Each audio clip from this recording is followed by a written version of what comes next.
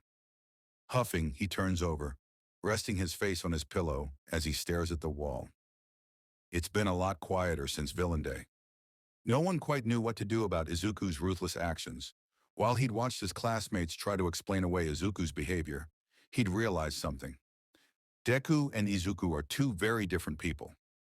None of his classmates have seen past Deku until now. He'd seen Izuku semi-regularly for over 2 months now, so it wasn't all that jarring to him. However, the rest of Class 1A was stuck on their golden boy image of him and feeling the huge disconnect of the two personas. That being said, Shinsu knows he doesn't have the full picture, but he has a sneaking suspicion he's the one with the most information in the class. It's odd to watch everything unfold with the information he has. His classmates are horrified by Izuku's treatment of Bakugo, but the katana in the blonde's shoulder felt justified, like something went right. He'd seen the look in Izuku's eye while he did it, and it reminded him of the look he'd get when he thought about getting back at his bullies. From the occasional story he'd get from his friend, always told with a light-hearted tone, despite the horrifying things Izuku described, Bakugo was anything but a childhood friend. Their rivalry was based on unbalanced power dynamics, and Shinsu felt like punching something when he saw the distinctive starburst scars on Izuku's arms. Preferably Bakugo. He sighs, glancing up at the ceiling and wishing Izuku was here. Sleeping was always easier near him, for whatever reason. It was odd, but Shinsu wasn't one to question the gift of sleep, especially since he ran off 3 to 4 hours of sleep and an ungodly amount of caffeine daily. Huffing, he rolls to the floor, body hitting the carpet with a solid thud. He's too lazy to actually stand up yet, so he wiggles to the door, wondering if Izuku is even awake. Probably. The green-haired boy seems to be the closest to beating his dorm insomniac title out of all of Class 1A, even though he doesn't get bags under his eyes. Though when Eri came into the picture, he seemed to sleep more, or at least stay in his room and pretend to sleep. Hopefully, it's the first one. Underscore, underscore, underscore, underscore, underscore, underscore, underscore, underscore, underscore, underscore, underscore, underscore, underscore. Thank you for doing this, Ashido, Izuku says, smiling as he rests against the bedpost of her brightly colored bed. It's fairly bright in here, and the effect is only added to by LED lights adorning the corners of her room. They're off for the time being, though. Too bad. When he was in his pre-Quirk era internet phase, one where he'd mumble memes to himself and made a Vine compilation of videos that described pro-heroes, he'd wanted to buy some, but they're hard to come by in Japan, and shipping fees are expensive, so that dream died pretty quickly. No problem, she says, a cheerful smile on her face as she braids Eri's hair. The little girl is sitting still, eyes occasionally darting to him when Ashido gets a little too loud. Quietly, he wonders why Hagakure is here. She isn't wearing any clothes, but he can hear her breathing in the corner of the room. So, since I'm doing Eri's hair, could you do me a favor? Izuku blinks, eyes focusing on Ashido, who wears a mischievous smile on her face that makes him somewhat suspicious. Depends. What do you want? Her smile grows wider, and she pauses her braiding and leans around Eri, holding out her hand to him. I want to see your tattoo. How does she know about my... Oh, right. They'd met on one of his midnight snack runs, and he wasn't wearing a compression shirt. No wonder she agreed to help me so easily. Sure. Just don't touch it, please, he says, wishing he'd thought to wear long sleeves that night. Carefully, he rolls up his sleeve, revealing the black and red ink. Her eyes go wide and she scoots forwards, fingers twitching as she peers at it. After a moment, a big smile creeps across her face and she looks up at him, teeth gleaming in the overhead light. So, who agreed to tattoo you? No comment. He turns his face away, quickly rolling his sleeve down. Kumiun. I've been dying to get a flower one on my back, but I couldn't find a parlor willing to tattoo anyone under 30 unless they're part of a Yakuza group. She whines, leaning back with a pout.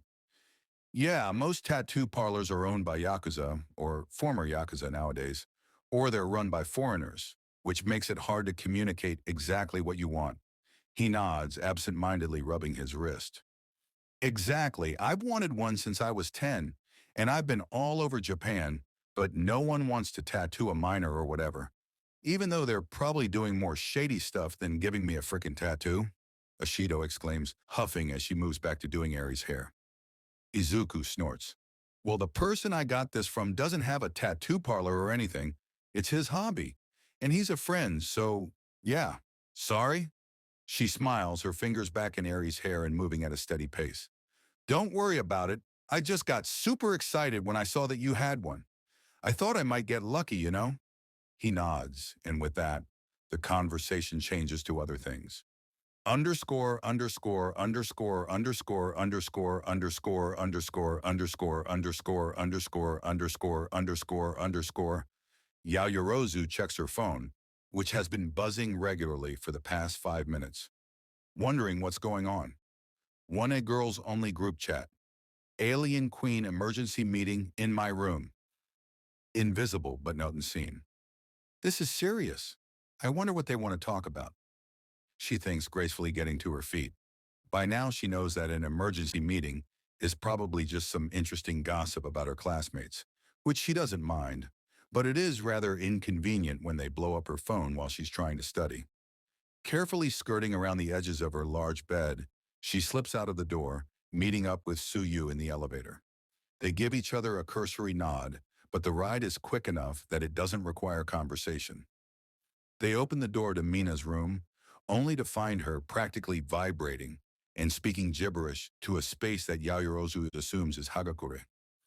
She and Suyu share a look, and before long, Jiru arrives. After a few moments, Mina whirls around, phone tight in her hand and a huge grin on her face. You won't believe what I found out. She then goes on to explain that Midoriya has a tattoo sleeve, which Yayorozu caught a glimpse of when they talked after Villain Day, and that he let her see it, and how cool it was. Everyone looks surprised by this information, but honestly, she would have thought they'd be more excited by his tongue piercing. His what? Notes. Chapter 47. Power and Predictability. Notes. See the end of the chapter for notes. So? He asks, shifting from foot to foot as he watches Hatsune lean over the computer. They'd met up several times over the past couple of days to test out One for All on his request, because whatever percentage he was at during Villain Day isn't safe to use against real living people, and figure out what level he was at and how he could regulate it. The most obvious issue was that One for All got stronger with his emotions, and Black Whip had very nearly made an appearance in one of the experiments. The second most obvious issue is that he started seeing flashes of color out of the corners of his eyes. At first he thought he was hallucinating, but it kept happening, and Hatsune recorded video evidence that there are, in fact, colors flashing around him. Occasionally. It was nice to see proof that he wasn't going crazy. It wasn't nice to see video evidence that One for All was mutating. All right, look at this, Hatsune says, then turns around the computer for him to see. It's a string of letters and numbers and something that looks like a graph, so he focuses on that. When his efforts fail, he looks up at Hatsune for guidance. Momo would have got it. She huffs, then turns the computer back around and messes with it before speaking again. Right. So judging from the data we've gathered, I can safely say that you're using around the same power output as you were during the sports festival, maybe a little less. Huh? Am I at 100%? It didn't feel like it. Yep. It's also safe to say that whatever amount of power you're using now isn't actually 100%. My current theory is that your quirk was giving you the max level of energy that your body could handle, and with more practice, you'll get closer to reaching the upper limits of that energy.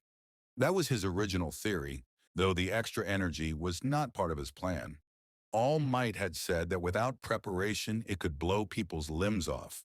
How he knew that, Izuku didn't want to know, and breaking bones was clearly the tip of the iceberg when it came to One for All.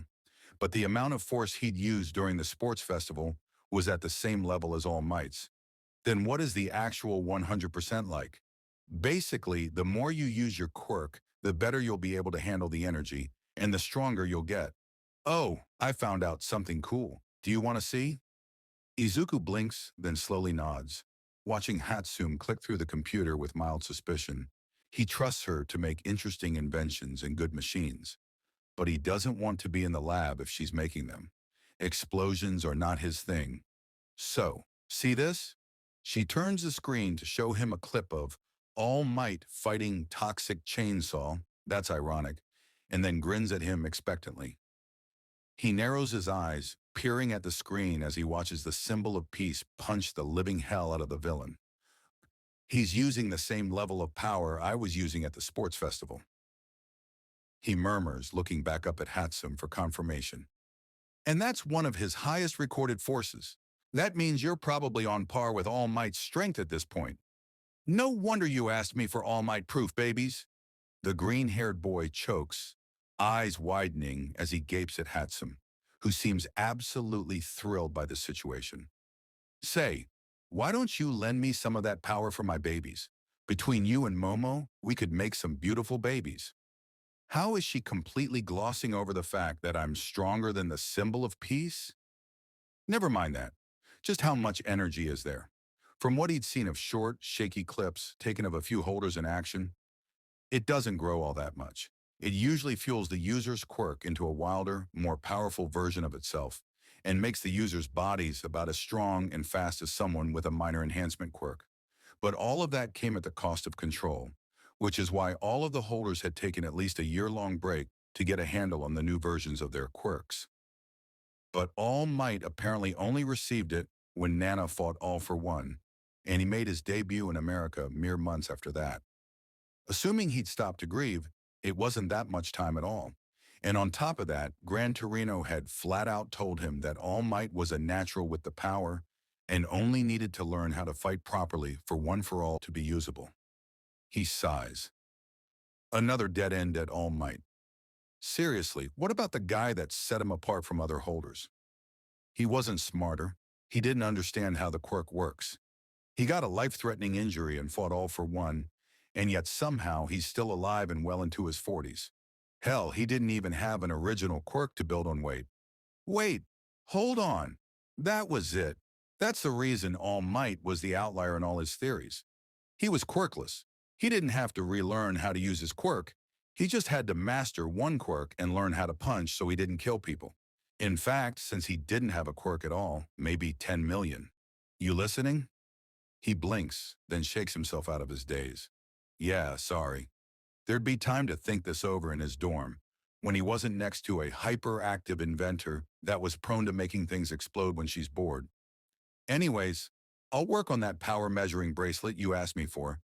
It won't be able to handle anything over the power you're currently able to use, but it'll beep when you activate your quirk and when you use any amount that could possibly be lethal to a person. Got it. Are you getting the materials from Momo? Yep, she always helps me make awesome babies. Hatsum cheers as she shuts the laptop and ambles back into the main support lab, which is bustling with activity. She'd mentioned something about a midterm invention project, but hadn't elaborated further on that. They reach her messy desk, and she plops the computer down in the center of the chaos before pulling on her gloves. Before she can lose focus and forget about him, he speaks up. How long will the bracelet take? We have a foundational heroics class coming up soon, and I don't want to accidentally hurt somebody. Oh, like a week or so? I need to get the proper materials and test it to make sure it's actually you-proof. Plus, you need to pay me back for making it in the first place. So I'll sit out on training for a while. He nods and leaves, knowing Hatsum will text him the details when she's not in focus mode. Underscore, underscore, underscore, underscore, underscore, underscore, underscore, underscore, underscore, underscore, underscore, underscore, underscore. As he walks into the dorms, he notices a small commotion around the couch. Yawning, he pulls off his shoes and walks over, only to find three of his classmates surrounding Eri and painting her nails, braiding her hair. He blinks, then glances over at Hitoshi, who's draped across the love seat in an awkward position, with one eye cracked open. Dad! Eri cheers, and suddenly Mina, Hagakure, and Jiru's attention is on him, though Jiru looks more calm than the other two. Midori, is it true? Is what true? He asks, edging away from Mina and Hagakure, who watch him with an intense sort of focus that makes him nervous. Do you have a tongue piercing? Hagakure blurts out. He blinks again. Yeah, why? Mina grins, and Hagakure bounces up to him, clearly excited. Can we see? The green-haired boy sighs. Braid Aries hair once a week for the rest of the month, and I'll show you. Mina grins and nods, and Hagakure bursts into an enthusiastic, yes, while Jiru raises her eyebrows at him. He sticks his tongue out, showcasing the gleaming metal stud. While he'd been testing with Hatsum, she'd told him nothing short of extremely heavy-duty metal cutters would be able to get it out of his tongue, and he wasn't willing to go near those.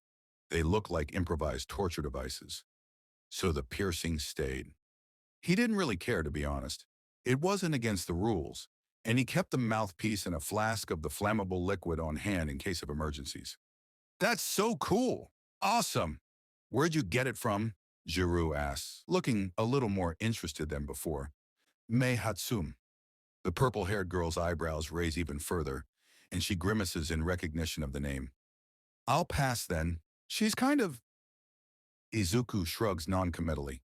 Hatsume is a good inventor, and is willing to do pretty much anything to achieve her goal of starting her own company.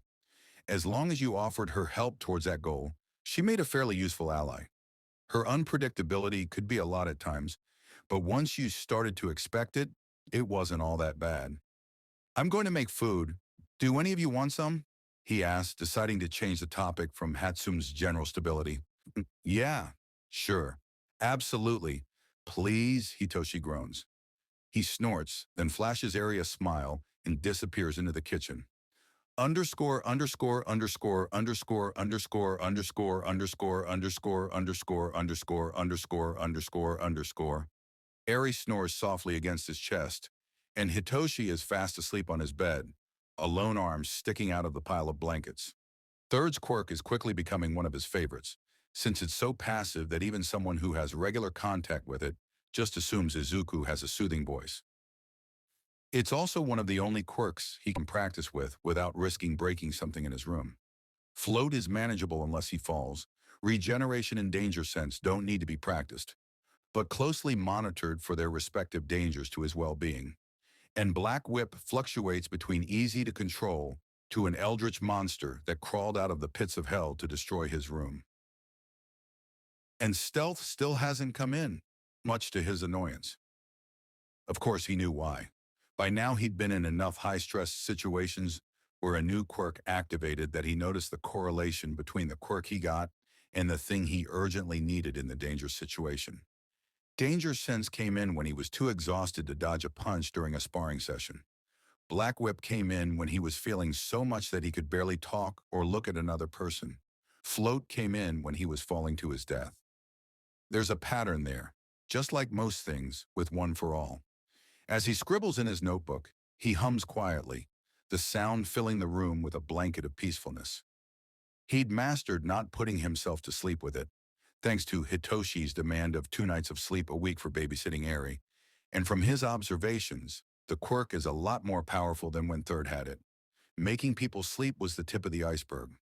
One time he was talking to Hatsum, she seemed to be buzzing with more energy than usual, and it took several minutes to realize he'd been using the quirk while talking to her. He hadn't had much time to experiment with Float since Villain Day, but as far as he could tell, it remained the same. Of course, he could be missing something, a minor part of the quirk that wouldn't become noticeable until he used Float in a certain way, or some sort of expansion on the fundamental part of the quirk that he hasn't noticed yet, but so far it operated the same as when Nana Shimura used it. Izuku sets his pencil down, flexing his sore hand as he reads over his messy notes again. His handwriting was barely legible before everything, and with the added hand injuries, it was basically impossible to read, though he wasn't taking any chances and kept his theories as vague as possible. Sighing, he hums a little louder, getting up to settle on the edge of his bed, Eri still in his arms. He's done enough for tonight. He and All Might set up an in-person meeting off campus over text a little while ago, and that should give him some new information. Hopefully, the man will be more forthcoming about One for All and what the quirk did to people's bodies. Notes. Some of One for All will be canon, the other parts will not be because I like making things complicated. Anyway, I wrote 2 chapters yesterday, then threw both of them away because I hated how they looked. But I have a sort of outline for the build-up to the next big event, which is different than my normal random ideas that pop into my head right as I'm trying to sleep. Chapter 48. Connections are hard-earned and easily severed. Notes. See the end of the chapter for notes. Midoriya, do you think Fat Gum and Yaoyorozu are related? Todoroki asked casually, glancing over at Midoriya, who's holding Eri and doing the worksheet at the same time. Natsuo had said to ask a lot of questions and make eye contact while speaking to Midoriya. That was fine. He did that a lot anyways. His brother also said that he should try to do Midoriya small favors, like picking up his pencil from the floor if it dropped, or helping him carry his backpack somewhere. So far, there have been no opportunities to do either, but he's on the lookout. The green-haired boy blinks, looking over at him with an expression that reminds Todoroki of a kitten, or a puppy, or something cute and small. I don't know. Their quirks are both based on fat, so they could be related by great-grandparents or something, but they look too different to be closely related. I see. Do you think they'd know of their relations to each other? He asks, watching Eri filling out a sheet of paper with basic addition problems on it. We could ask Yaoyorozu, Midoriya offers, half turning towards the girl in question, who's a couple of desks away and working with Sato. That seems to be the best course of action. Yaoyorozu, Todoroki calls, making the girl look up. Yes? She asks, her voice cutting through the low chatter of her classmates. Are you and Fat Gum related in any way? Yaoyorozu blinks, eyebrows raising. I, I'm not sure. My grandfather had a longevity quirk based on his fat stores, and he took many partners before he married into the Yaoyorozu family. If we are related, it's probably very distant, she says, looking thoughtful as she purses her lips. I knew it, though the grandfather part was rather unexpected. I thought they were estranged siblings or cousins. I see. Thank you for answering honestly. He looks back at Midoriya, who wears a concentrated expression that makes his face scrunch up in a way that is somehow still adorable. Midoriya. Ah, yes, Todoroki? The red and white-haired boy blinks slowly, realizing that now would be a good time to implement one of Natsuo's tips. If you want him to be more comfortable around you, tell him to call you by your given name. Shouto. Midoriya tilts his head, giving Todoroki a puzzled look. You can call me Shouto. Understanding dawns across his friend's freckled face, and he smiles gently, the kind of smile usually reserved for Eri. Sure, you can call me Izuku. Underscore, underscore, underscore, underscore, underscore, underscore, underscore, underscore, underscore, underscore, underscore, underscore, underscore. Is this Miss Midoriya? Yes, it is. Is something wrong? Did Izuku get hurt? Oh my God, how bad is it? No, ma'am, your son is fine. He's actually started talking more and seems to have made a few new friends. But that's not what I'm here to talk to you about. Did he do something wrong again? Aizawa frowns. No, ma'am. Your son is doing well in all areas of his schooling, especially considering his situation. I'm calling to talk about his files from his middle and elementary school. I was hoping you could elaborate on some of the discrepancies I found. His files? Oh, I checked them over before he mailed them to you. Did I miss something? I was just wondering why all of the yearbooks with his picture in them show him with bruises and various scrapes. Also, none of the schools he's been to have any record of him ever going there besides the yearbooks. There's a long pause, one in which Aizawa contemplates if he should send a hero over to her house. Well, they probably thought no one would notice since he was, well, I'm just glad he got one. Even if it was late. The black-haired man doesn't say a word, an uneasy feeling growing in his stomach as he listens to Midoriya's mother sniffle on the other end of the line. Could this be the missing puzzle piece? Something that clarified the existence of the confusing child that is Midoriya? He doesn't know, but he isn't going to let the opportunity to get a better understanding of his student slip through his fingers. Miss Midoriya, please elaborate. Underscore, underscore, underscore, underscore, underscore, underscore, underscore, underscore, underscore, underscore, underscore, underscore, underscore, underscore, underscore, underscore, underscore, underscore, underscore, underscore. I don't want to go, Eri whispers, edging away from the door of the nurse's office. He keeps his expression level and forces his breathing to be even as he feels her hand trembling in his own. Today was supposed to be her first checkup with Recovery Girl since she got here, and she'd told him that she'd be doing some blood work on Ari this time. The little girl seemed to have some idea of what that was and had started trembling as soon as she heard it. The last checkup had ended when Recovery Girl brought out a needle and he'd carried a tearful Ari out of the nurse's office as quickly as possible. He didn't want to think about what that fear signified or of the occasional tidbits of information she'd tell him about how she was treated before. If I ever see Overhaul again, I'm going to pull an Ida. Colors flash in the corner of his vision in response to his anger, but he pointedly ignores them and kneels down to Ari's height. She looks at him with wide red eyes brimming with tears, her lower lip trembling in an attempt to hold them in. It's going to be okay. If you don't want to do something, then just tell me and I'll tell her to stop. He gives her an encouraging smile. Plus, he slowly leans in, cupping his hand over his mouth as his smile turns mischievous. Auntie Mag said she'd tell you the rest of the story about the lady with snakes for hair tonight. I bet if you asked really nicely, she might even tell you about the story with the horse with wings again. Ari brightens slightly, but he can still feel her trembling. I'll be right there the entire time, okay? The little girl thinks about it and nods reluctantly, holding his hand even tighter than before. "Kay," she whispers, looking a little less scared than before. Underscore, underscore, underscore, underscore, underscore, underscore, underscore, underscore, underscore, underscore, underscore, underscore, underscore. It takes 45 minutes for Recovery Girl to mess up. He didn't like waiting for people to make mistakes, especially if they're doing him a favor. It made him feel uncomfortable to doubt their kindness when they seemed genuine. But after breaking his arms multiple times and getting a surgery due to a school event, then being told to not come back until he figured it out, he didn't trust the hero. So when she brings out the needle and moves towards Ari with lightning speed that makes the little girl scream and fall backwards off of the bed, he isn't all that surprised. One for All thrums in response to the anger that rises in his chest as he scoops Ari up and angles his body in between the pair. "What the hell was that?" he asks, forcing his voice as flat as possible. Recovery Girl sks at him, her cane tapping the ground as she checks the needle before responding. "I was trying to get the blood before she could react. Now move out of the way. I need to get the blood testing done to ensure she's at full health."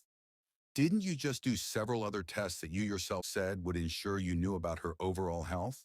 Why do you need her blood? Also, why would you treat a patient like that after you saw their reaction to needles? Moving faster isn't going to help her get over the fear. It'll just make it worse." He presses his hand flat against Ari's back, steadying her as he fixes Recovery Girl with a dead-eyed stare. The older woman frowns, the tapping of her cane growing more rapid than before as she huffs impatiently. "Nezu told me we needed blood tests done, and exposure therapy is the best way to deal with children. She's only 6. I went to medical school for a decade, boy. But you don't have a pediatric degree, do you? You never even worked with kids before UA offered you a position 20 years ago. You have no experience treating young children without using your quirk, so don't bring your schooling into this," he snaps, glaring at the hero, who glares right back. "Don't take that tone with me, Sonny. You're lucky you're still enrolled in UA after that disappearing act you pulled with Yagi." "Oh, great. Now she's bringing up Yagi. Not to mention the sheer amount of injuries I've had to treat for you since the entrance exam. You have zero control over that quirk, and one more broken arm and you'll be forced to quit hero work before you even debut," she exclaims, throwing her hands up in the air. It's silent. Ari's quiet sniffling punctuates the tense air, and Izuku forces himself to bite back the scathing words at the tip of his tongue. Recovery Girl's the closest medical professional for several miles around, and has the most useful healing quirk ever recorded in Japan. He can't afford to make her upset. No one can. "Please give me Ari's papers.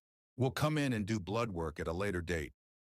Another long, tense silence. Ari's horn digs into his shoulder painfully, but he doesn't say a word, watching Recovery Girl. After a minute, she huffs and whirls around, setting the needle on the tray and muttering angrily to herself. He doesn't dare breathe until they're out of the building and on their way back to the dorms. Underscore, underscore, underscore, underscore, underscore, underscore, underscore, underscore, underscore, underscore, underscore, underscore, underscore. And then she dissolved into sea foam, and Perseus raised his sword to the sky and shouted in victory. But as his back was turned, two creatures burst from where the body was. Two children, Chryser and Pegasus, were born and flew away from their mother's killer. Half-heartedly, Izuku wonders if he should stop Magna from telling Eri a story about someone being murdered. Then he remembers the much gorier story Himiko had tried to tell her and decides against it. This was better than that, at least. Besides, Eri seemed to be enjoying herself for the first time since their visit to the nurse's office earlier that afternoon. She'd seemed nervous around the league at first, but the more phone calls and conversations they have, the more comfortable she gets. Hell, she'd started calling them uncle and aunt with Himiko's prompting. He's relieved that they get along. Watching them interact kind of felt like a puzzle piece finally clicking into place. He sighs quietly, resting his head against the wall his bed is pushed against. Judging from what Recovery Girl said, Nezu is meddling with things he shouldn't be again. Creepy ass rat. Underscore, underscore, underscore, underscore, underscore, underscore, underscore, underscore, underscore, underscore, underscore, underscore, underscore. Todoroki, no, Shouto, has been acting weird. Every day he waits for Izuku and Eri to walk with them to class, even if they're late. He also volunteers to watch Eri with Hitoshi whenever he asks, and he attempts to help Izuku with, well, basically everything. It's really weird, but then Izuku remembers that Shouto said that he wanted to help him after Villain Day, so maybe he's just trying to be more helpful to prove that he meant what he said? The green-haired boy decides to go with that.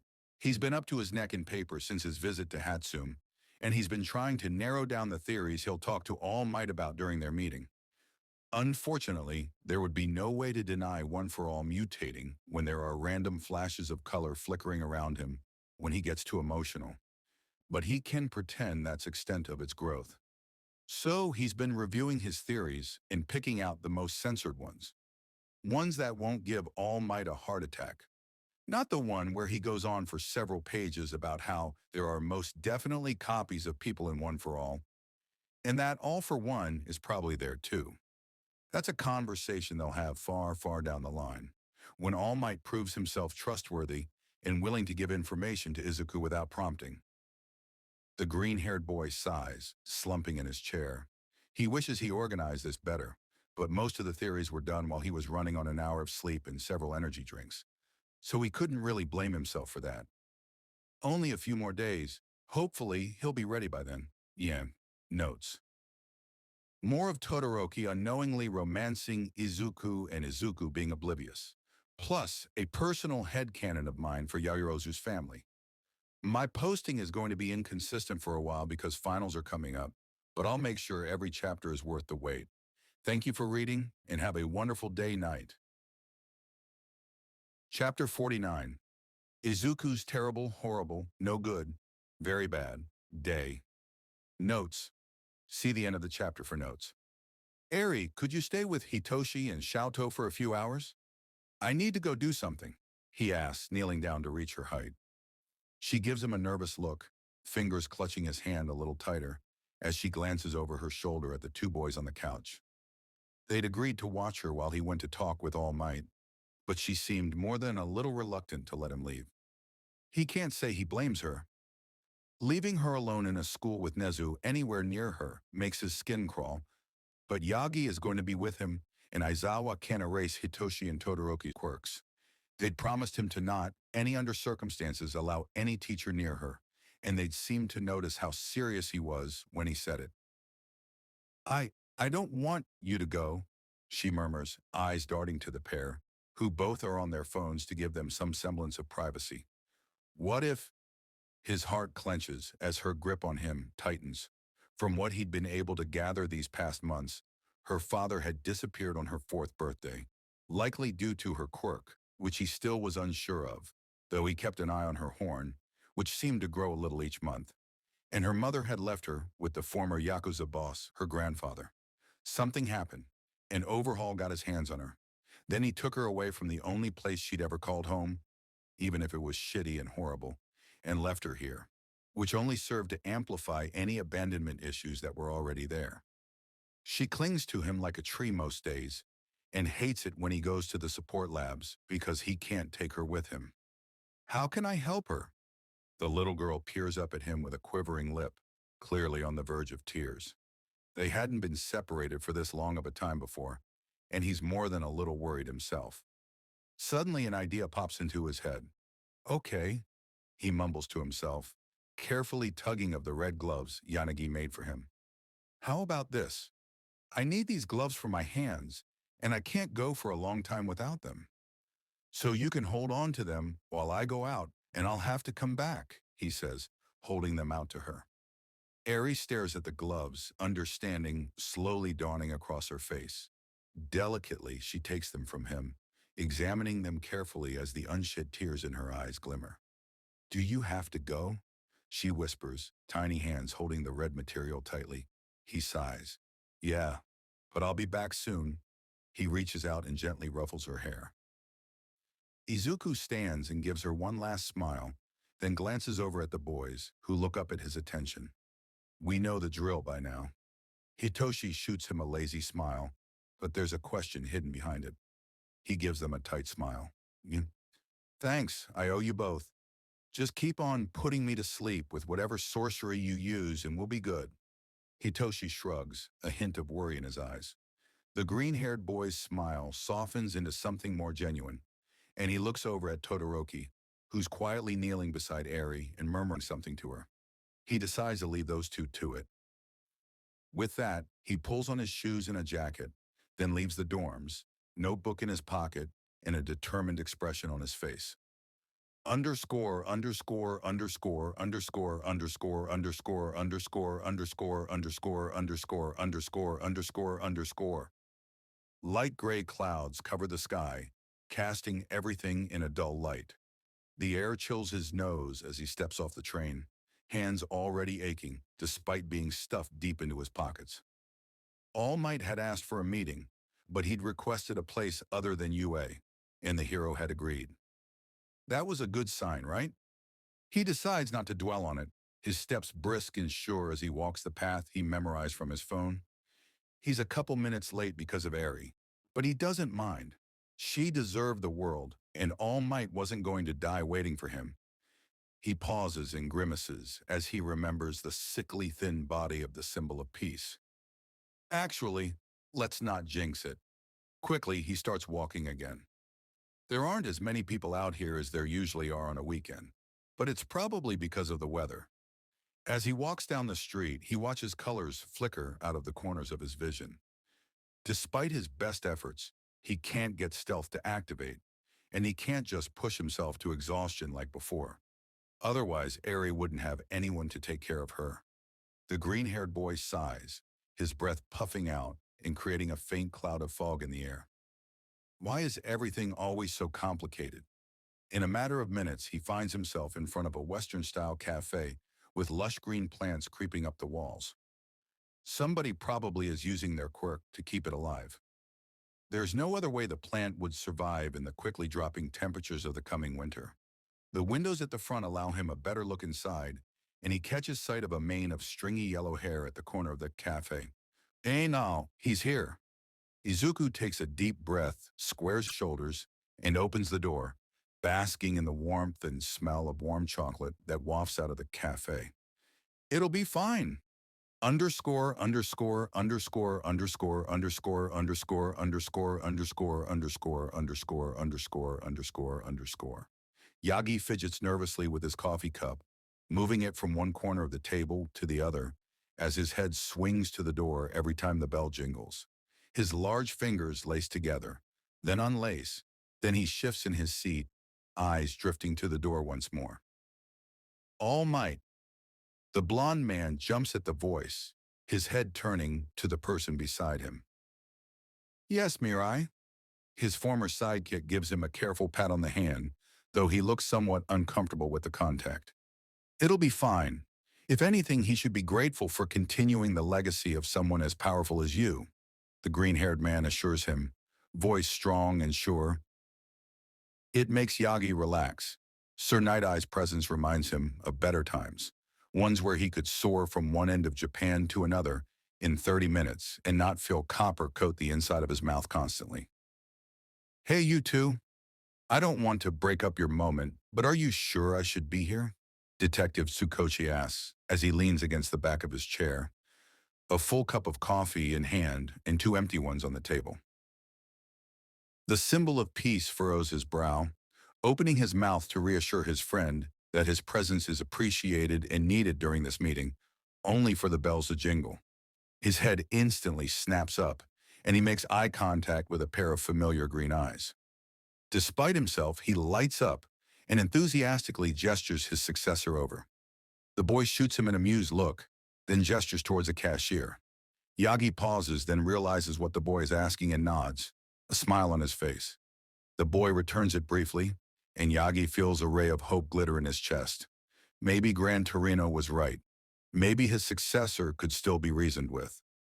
Underscore underscore underscore underscore underscore underscore underscore underscore underscore underscore underscore underscore underscore underscore. Izuku holds a hot cup between his aching hands, feeling the muscles twitch in protest at the sudden, intense temperature change. Calmly, he weaves around tables and chairs.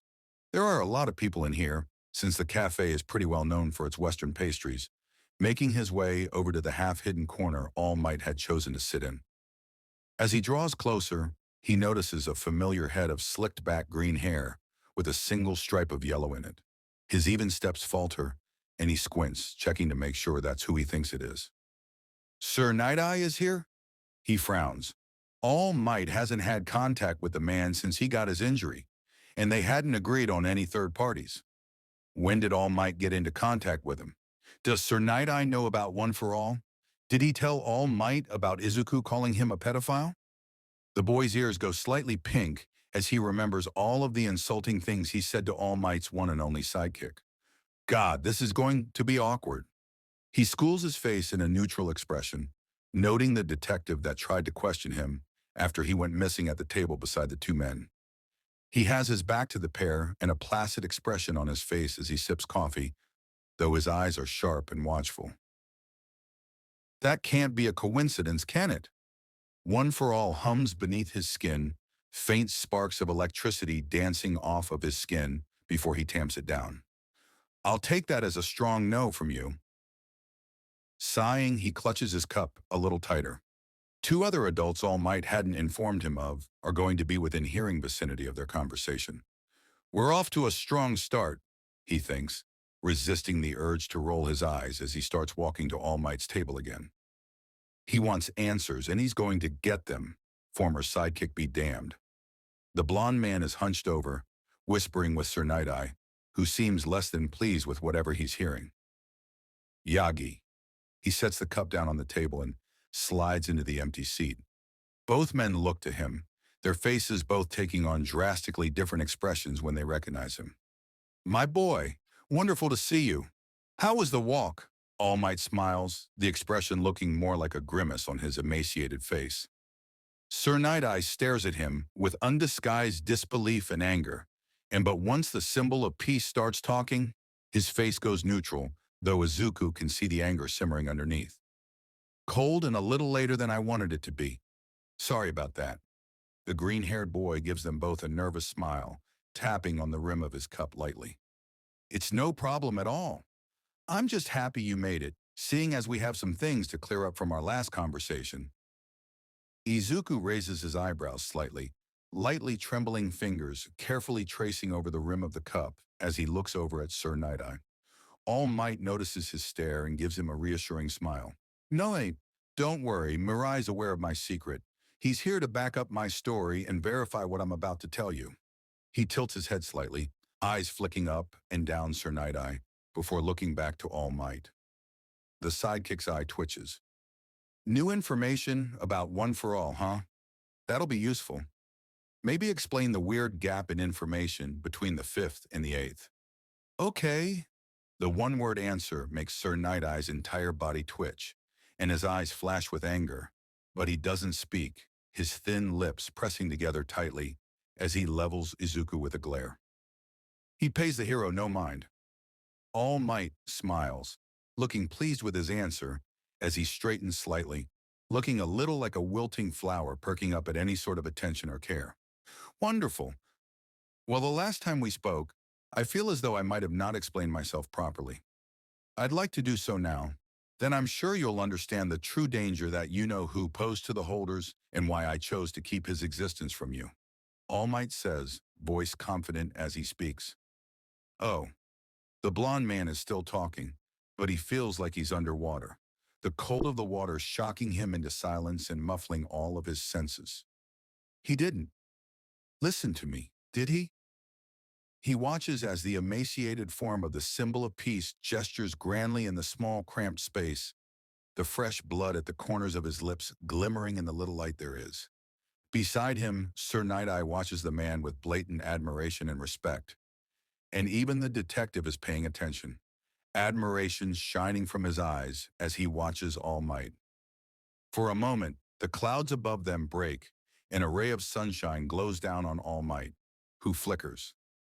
A blindfolded man takes his place, confidently striding down a well-worn path to his own demise. His heart sinks as he watches the blond man finish talking with a satisfied look. He looks over to the other two men, who look completely starstruck by All Might's words, his chest tightening. They're going to follow him down the path too. Even if they see the cliff at the end, they'll pretend to be blind as well. One for All hums underneath his skin, whether to taunt him with its existence or to confirm his thoughts. He doesn't know. They're on his side, not mine. They'll tune me out for his sake. The green-haired boy grips his cup tightly, a surge of emotions welling up in his chest. Frustration, anger, despair, and bitterness, all swirling in his chest and mixing to create one knot of emotion that gathers in his throat, leaving the rest of his body numb as the last happy piece of his childhood he'd managed to cling to crumbles. Don't let them see you cry. A small part of his mind snarls, voice twisted and so angry. He obeys, expression flattening into complete neutrality as the sounds of the cafe start filtering back into his ears. They stare at him expectantly, and he knows that they want him to play along, to fall with All Might, to die with All Might, to die with Eighth. One for All hums again. And faintly he registers colors flashing around him, and the uneasiness that creeps onto the detective's face. The notebook full of theories he'd brought digs into his side almost painfully, a reminder of what he'd accepted, what he's done, what he's sacrificed to be a hero. But this wasn't the kind of hero he wanted to be. When he'd asked if he could be like All Might, he hadn't meant being a carbon copy of him. He meant he wanted to be someone who made people feel safe, protected, not a liar. The quirk is silent for once, as if considering his thoughts, but he doesn't really care. If he could give it away now, he would, but he's already sacrificed most basic functions in his arms just to figure out how it worked. And if he did try to give it away, he'd end up signing his own death warrant and somebody else's. He refuses to have someone's maiming and eventual death on his hands. I'm leaving. Izuku stands up, hands twitching in protest as he loosens his grip on his cup and pushes in his chair neatly, movements carefully controlled. Bright, concentrated bursts of color flicker in the corners of his eyes. But before he can turn away, Sir Night-Eye slams his hand into the table, righteous anger painting every inch of his expression. I have had enough of your disrespect, he snarls, and the tables around them quiet, their attention drawn to the tall man. Mirai? All Might tries to speak, but Sir Night-Eye cuts him off. No! I will not allow him to disrespect you like this. All Might curls in on himself as more and more people start to look over at them. He has been nothing but kind to you and offered a perfectly reasonable explanation for his behavior. Not that you deserved it. The detective stands, looking somewhat panicked. Sir Night-Eye, you don't get to leave and shut him out of your life on a whim. The green-haired man continues his rant, glaring hatefully at the still boy across from him. He made you. You would be nothing without his legacy. Izuku stiffens slightly, which only eggs the hero on. You should be kissing his feet for even giving you the time of day, much less giving something so important to someone like you. The last word is spat out like a curse, and the boy instantly knows that the man is aware of his former quirklessness. There's a certain tone people take once they know. The colors that were flickering around Izuku still, then slow and stop entirely as he takes a deep breath, clenching and unclenching his fists. One for All is humming at a pitch that makes his very bones vibrate, but he forces it down. The cafe is deathly silent, everyone tensing to leave the building in case a fight broke out. No one would survive if the ceiling collapsed on them. He exhales and looks up, green eyes unbelievably cold as he stares at Sir Night-Eye. The gray-suited man's angry expression falters, a chill traveling up his back as the child stares him down. Fuck you, I may not deserve it, but it's mine now, and giving it to anyone else would put the blood of two different children on your hands. He gives the hero a slow once-over. Not that you'd care. Sir Night-Eye opens his mouth to respond, but Izuku is already moving on to the symbol of peace, who looks torn between saying something and sinking further into his chair. And you, blue eyes and a gaunt, withered face turned to him, a mockery of the posters that used to adorn his room. You're nothing more than an irresponsible, ignorant man-child with a hero complex so big that you couldn't be realistic, even if you wanted to be. He snarls out the two words, making the emaciated man flinch backwards as if struck. He pauses, letting the words sink in before straightening, green eyes cold and hard. You're going to get yourself killed, and I refuse to be dragged down with you. When I die, I'll die on my own terms, not being jerked around on a pretty little leash to satisfy your ego. All Might opens and closes his mouth, normally tan skin pale as he speaks. My boy, what are you saying? His hands ache. Izuku, not Deku, not young Midoriya, quirkless but not, stares down the symbol of peace, determination settling in his gut as One for All stops humming, almost as if it's holding its breath. I'm saying I'm done. I gave you a second chance. I gave you the tools to fix the problem, but you ignored it all in favor of justifying your actions? You can't just... The detective starts towards him, looking somewhat panicked. He levels the man with a glare that freezes him in his tracks. Fuck this. He shakes his head and laughs bitterly as he turns to leave.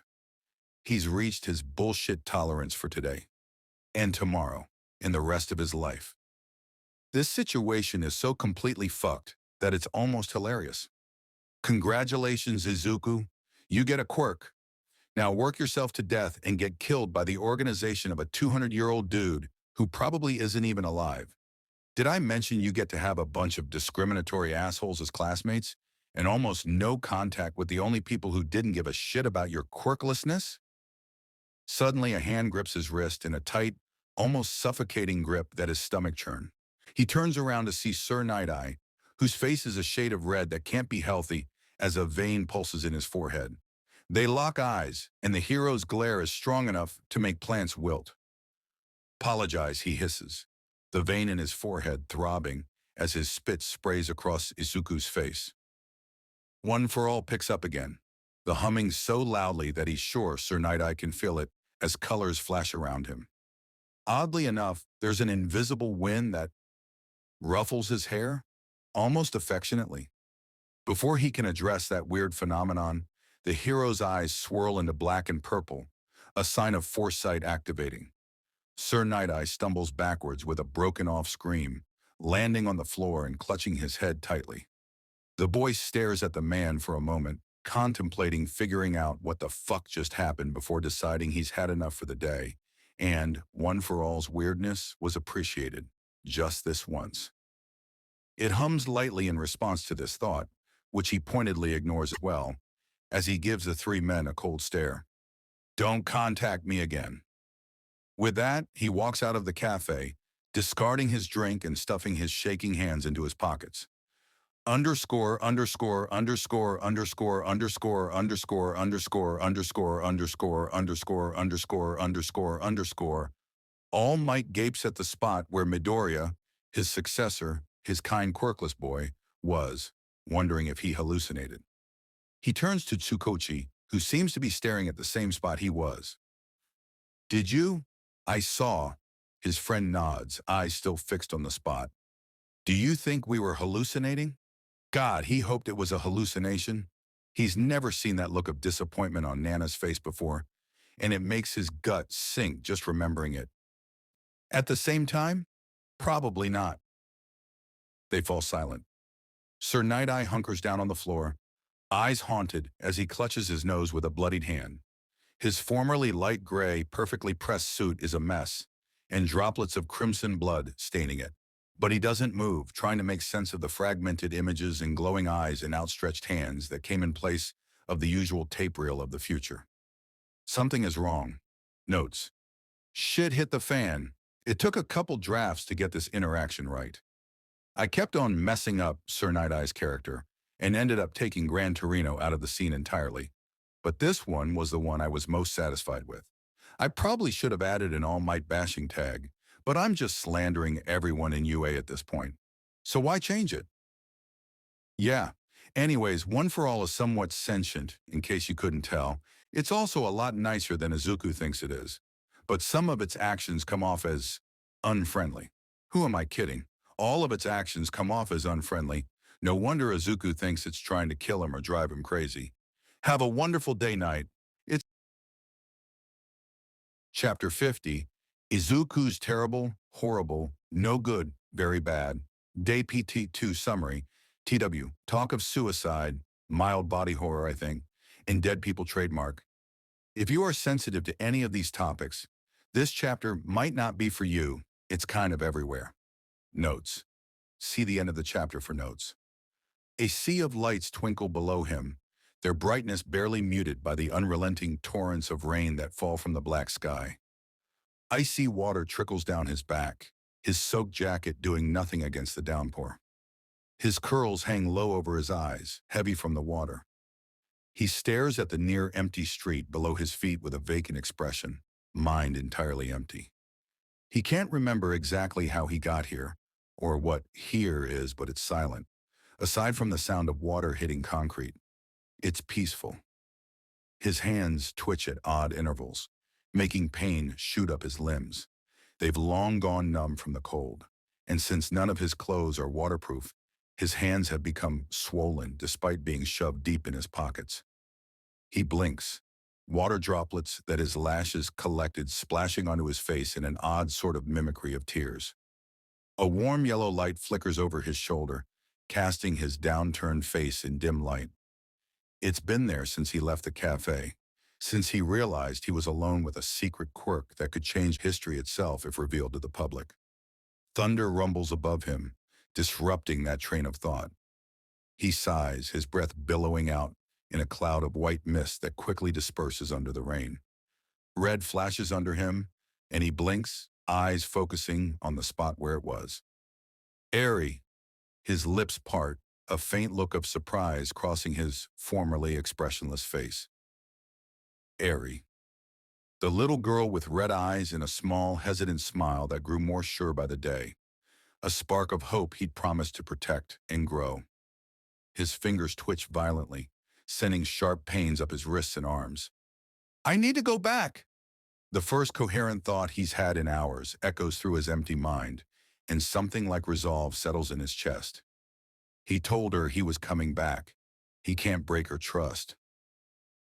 He sucks in a deep breath, his trance broken as the world around him sharpens into almost painful detail. He's on a rooftop, and the city below him glimmers brightly.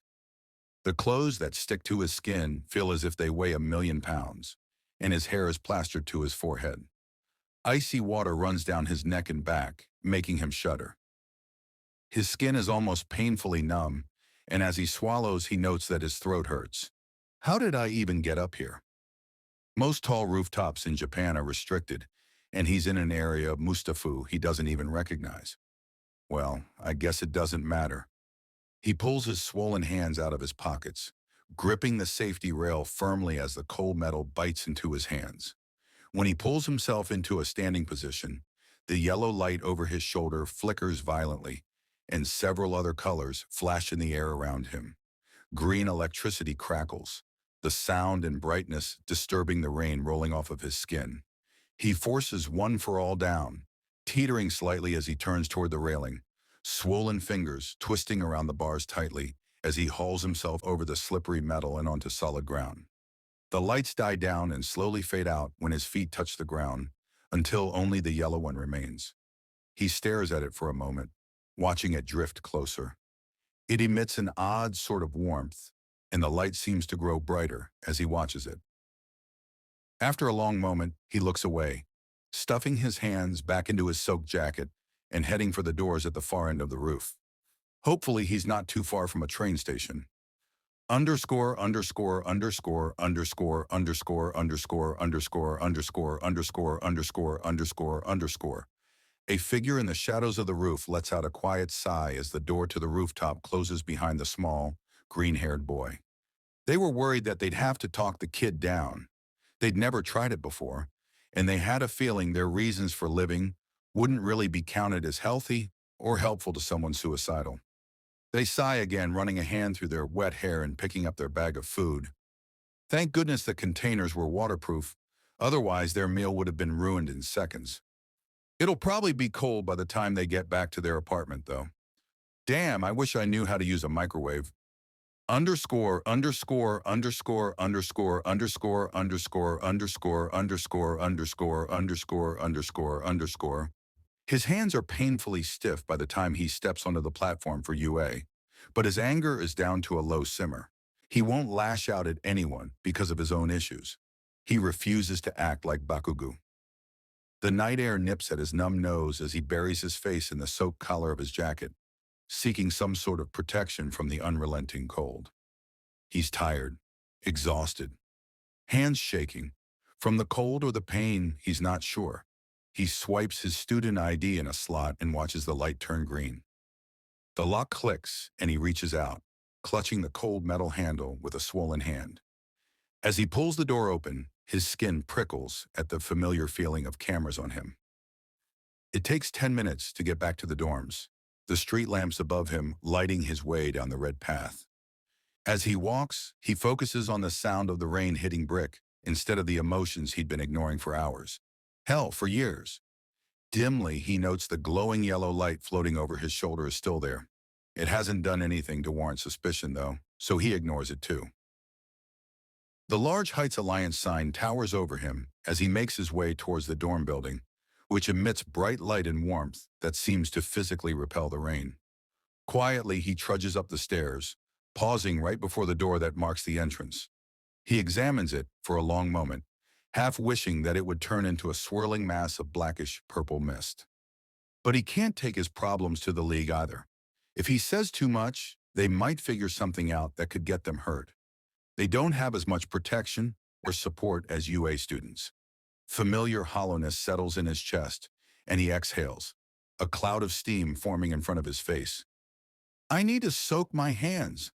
They shake noticeably as he opens the door, a wall of heat hitting his face and giving him goosebumps from the sudden temperature change.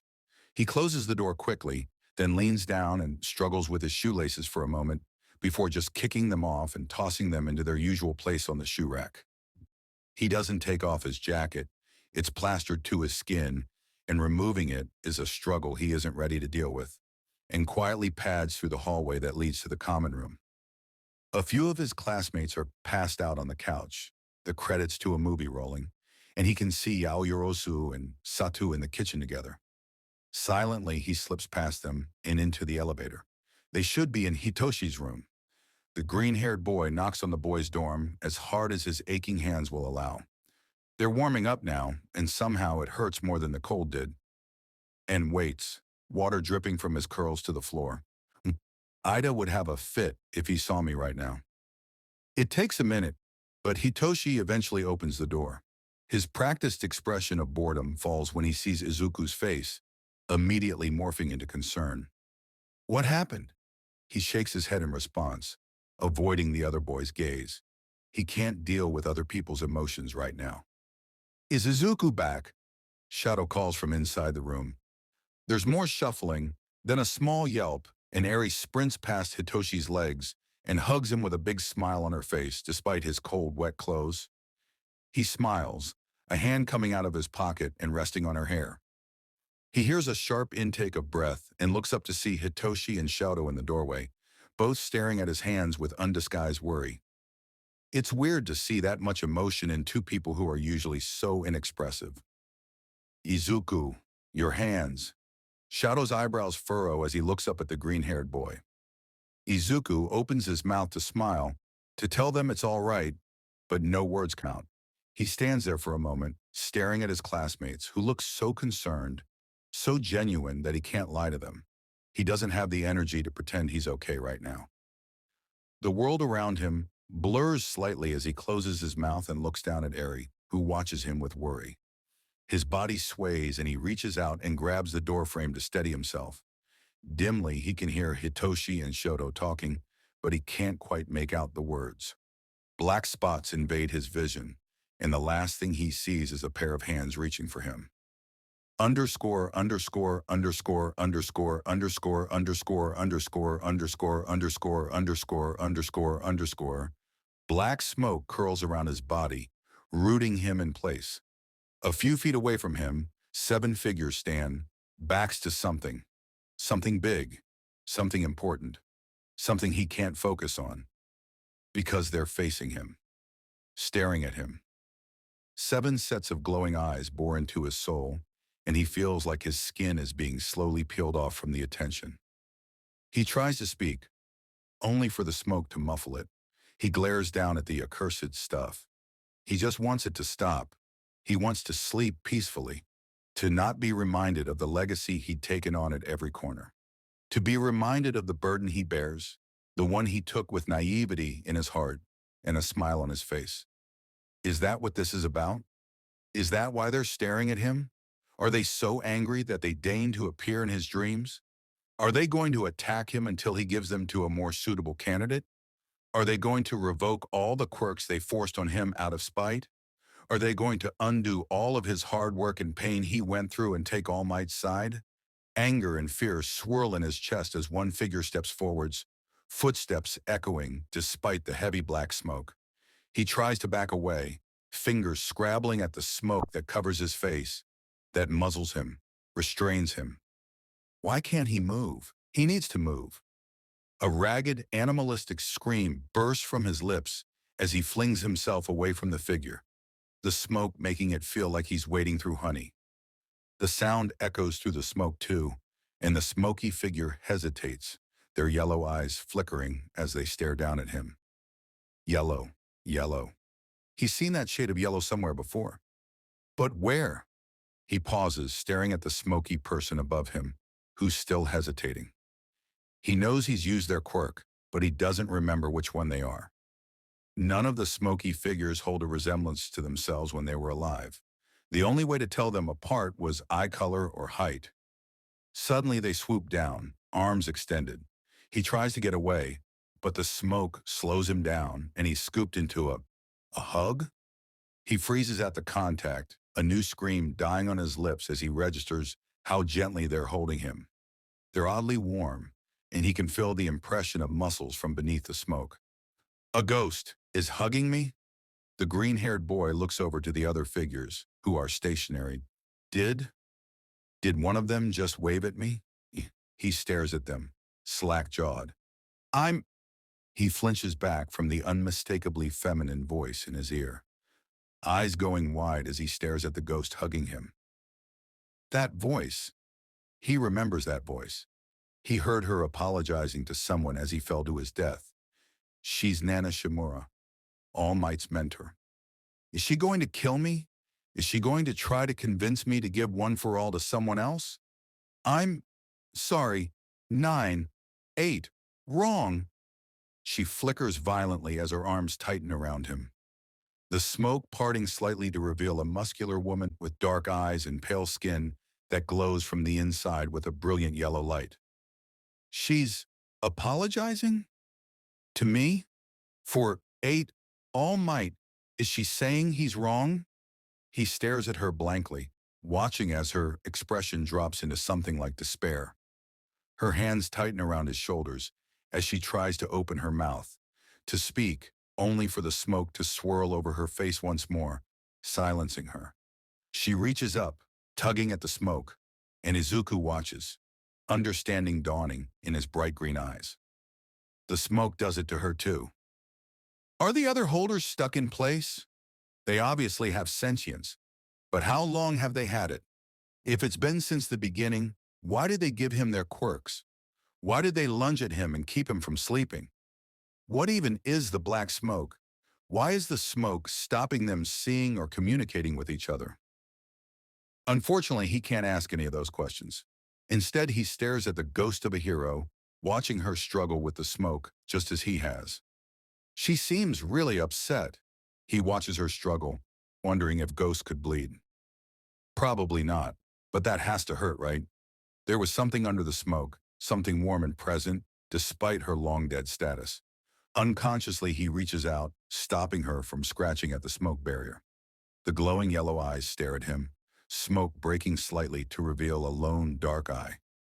Smoke curls around his own mouth, wispier than before, but still strong enough to silence him. He doesn't know if he'll ever be able to properly communicate with them, if that's even possible, or if that's something only a successor could do. He wonders if they know of his resolve to never give this bloodstained legacy to another person.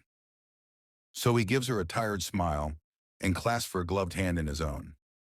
He has no idea if she was apologizing on behalf of all of the holders, or if she was apologizing for Eighth's behavior in general. Maybe she was just apologizing for everything One for All had done to his body over the past year. Either way, well, he doesn't get apologies all that often. The smoke flickers as Nana Shimura smiles, hands reaching out and pulling him into a hug. He freezes at first, unsure of how to react, but eventually he relaxes, fingers curling past the smoke into the fabric beneath as he rests his head on the shoulder of the long-dead hero. Notes. Say it with me, folks. Ghost parents.